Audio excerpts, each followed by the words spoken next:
माँ के बिना तो घर में रखी हुई कोई चीज नहीं मिलती और हम इस दुनिया में सुकून ढूंढ रहे होते हैं। सारे रिश्ते निभाकर देख लिए माँ, आप जैसा कोई नहीं मिला। अब ये बोझ मुझसे अकेले नहीं उठाया जाता। इंसान कितना भी बड़ा क्यों न हो जाए, उसे माँ की जरूरत हमेशा रहती है। माँ के बिना जिंदगी बेमोल हो जाती है। ऐ मेरे रब, अगर मैं अपनी सारी जिंदगी दूसरों की सेवा में लगा दूं, तो क्या एक बार फिर मुझे माँ की आवाज सुनाई देगी? मैंने क्यों वो फोन काटा?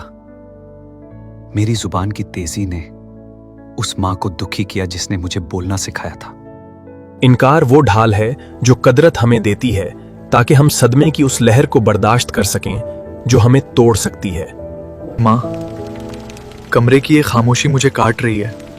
मैं अब भी दरवाजे की तरफ देखता हूँ कि शायद आप अभी आवाज देंगी। आज 3 हफ्ते बाद मैं इस वॉइस नोट को सुनने की हिम्मत कर रहा हूँ। आपकी आवाज ही मेरा आखिरी सहारा है।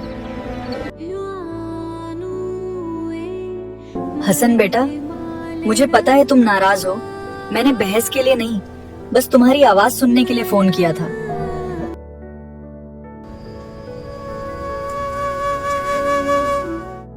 आपकी मोहब्बत और दुआएं ही मेरा रास्ता है। मैं अब आपकी यादों को पछतावा नहीं, बल्कि अपनी ताकत बनाऊं।